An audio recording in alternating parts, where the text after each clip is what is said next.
Well, today we have a topic that I don't talk about that often, but it's an important topic nonetheless.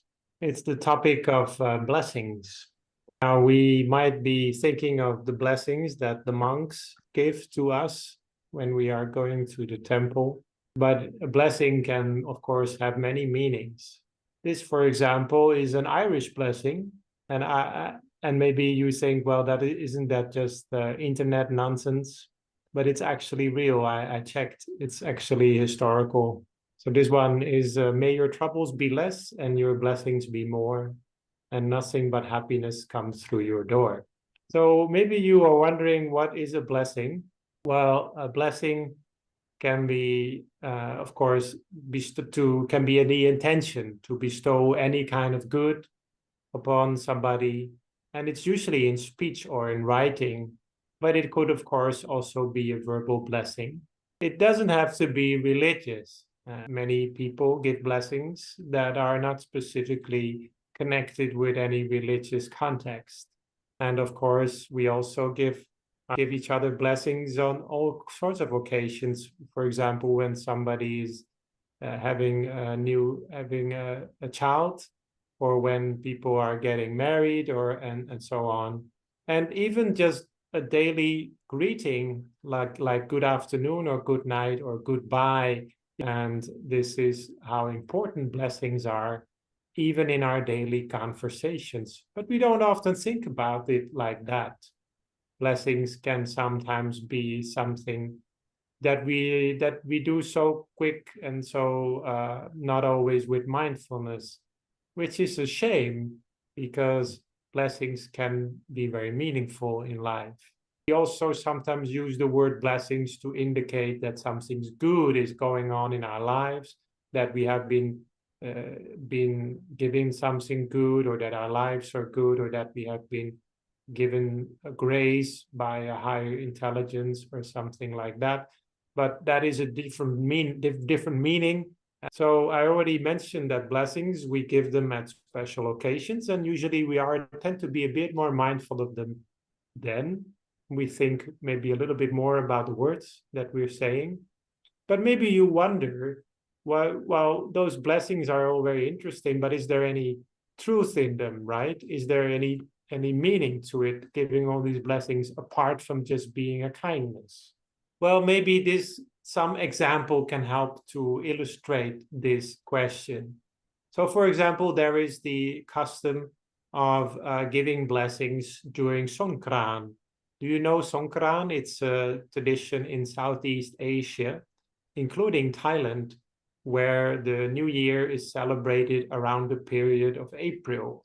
And in this period in Thailand, it is custom to ask the elder people in any community, whatever elder people live in any community, those people are then asked to sit on a chair, and everybody who are the young people, which is everybody else, they will then ask the blessings from these elder people.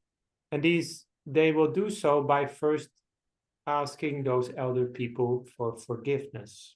And at that same occasion, the elder people will then give a blessing to the young people, which is where we also come back to this topic.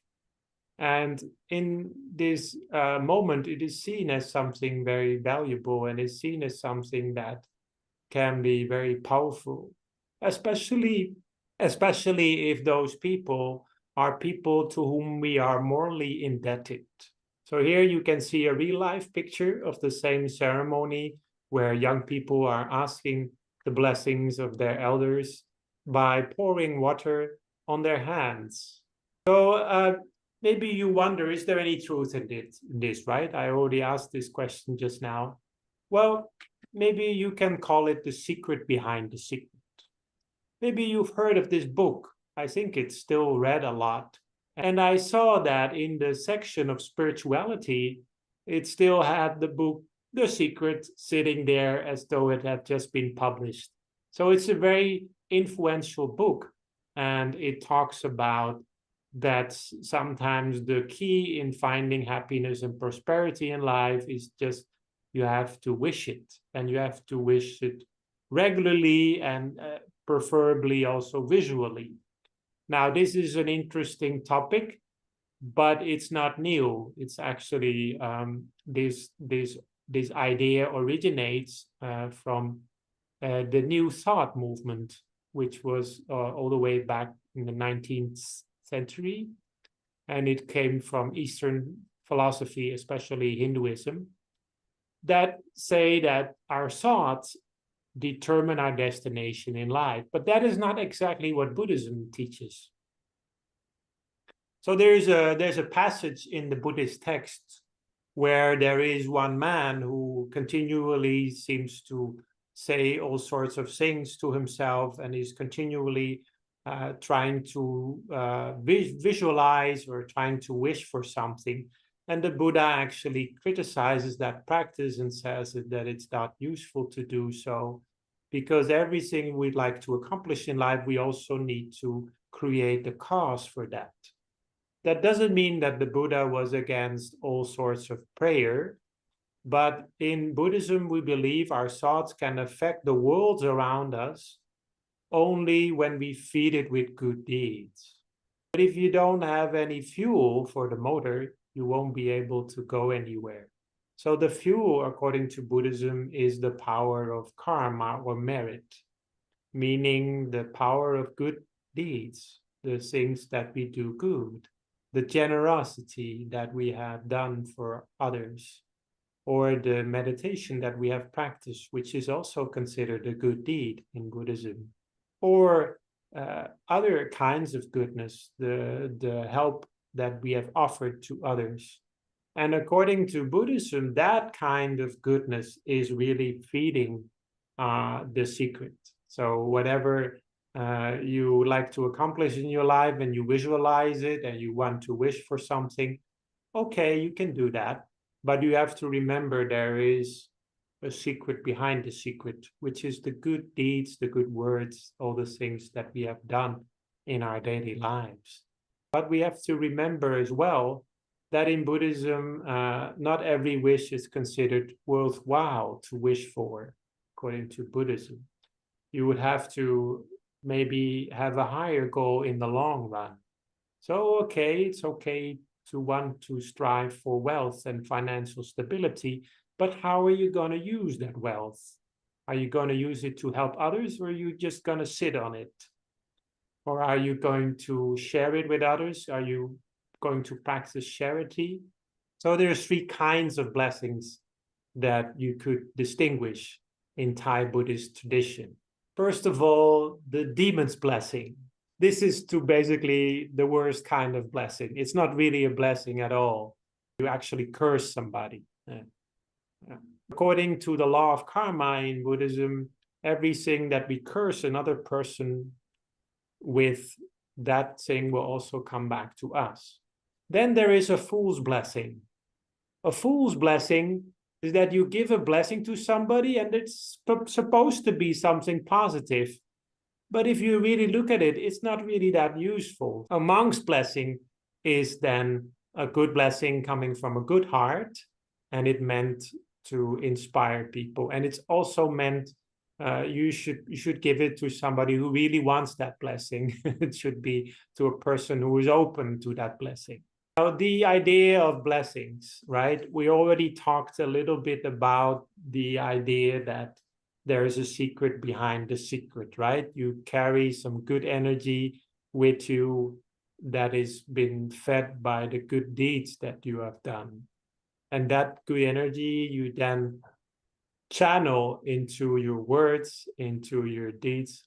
So the idea of giving a blessing also comes from this idea of the secret behind the secret. But there's also another element to it, which is very important: truth. This is sometimes known in the tradition as saccakiriya. Saccakiriya means that you do something, that you say something, and it's like an utterance of truth.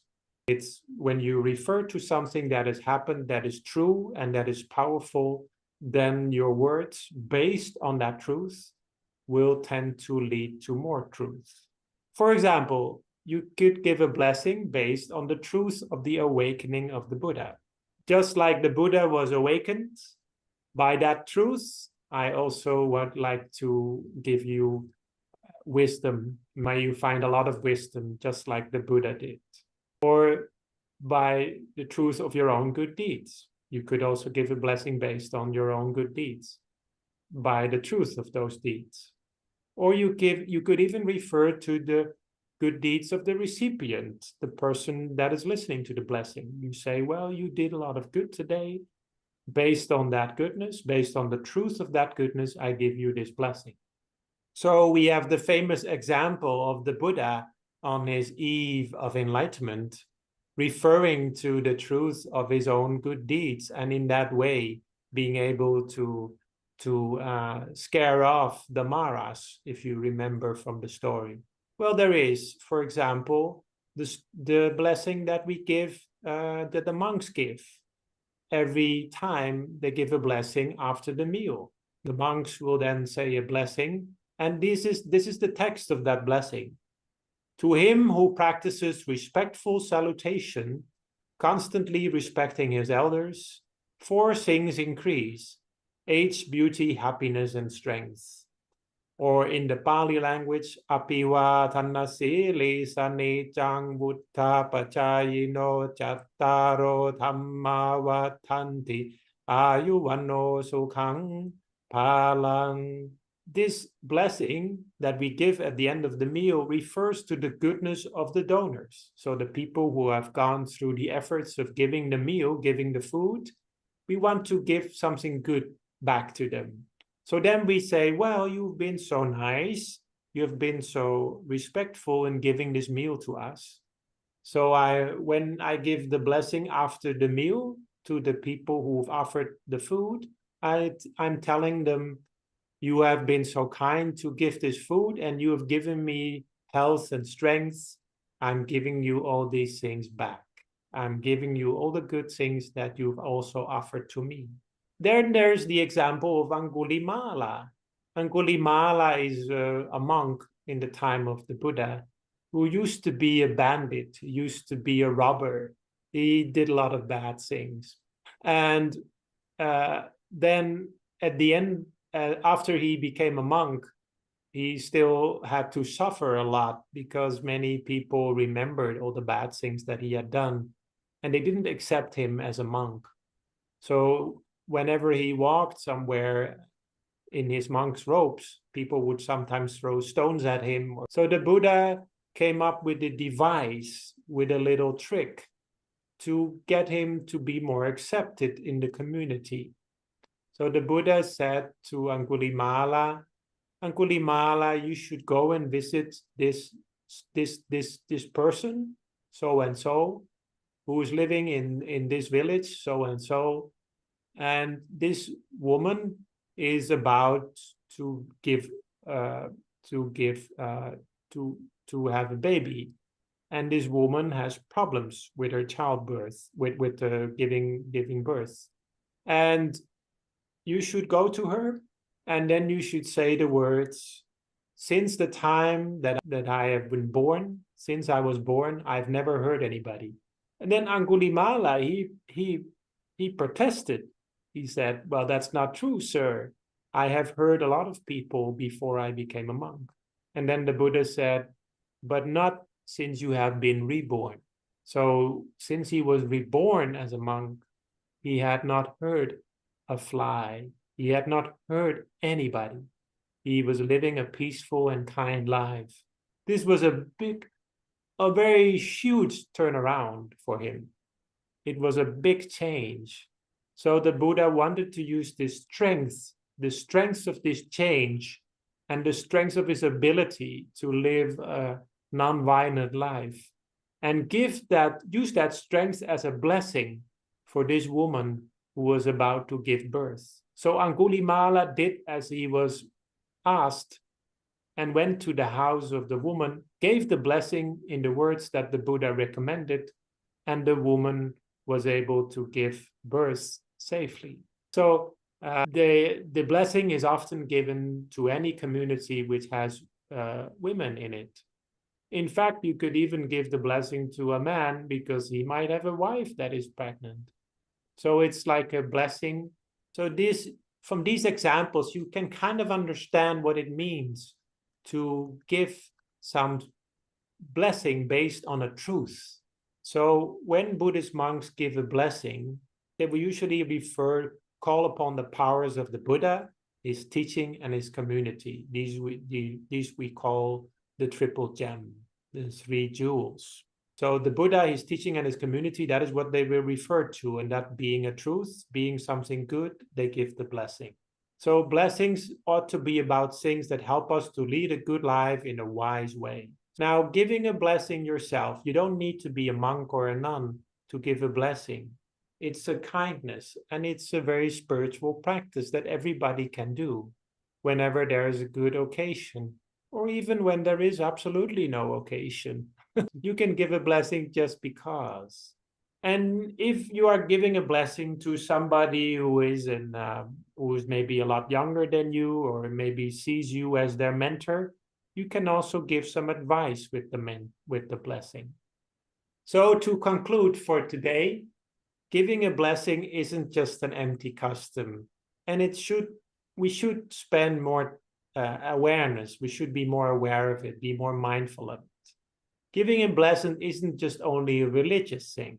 It can be used in any context that we wish to be kind to another person. So we give a blessing to somebody, we should also think about those words and also think about our intentions to be good to the other person. Think about the strength and the goodness from which our words flow.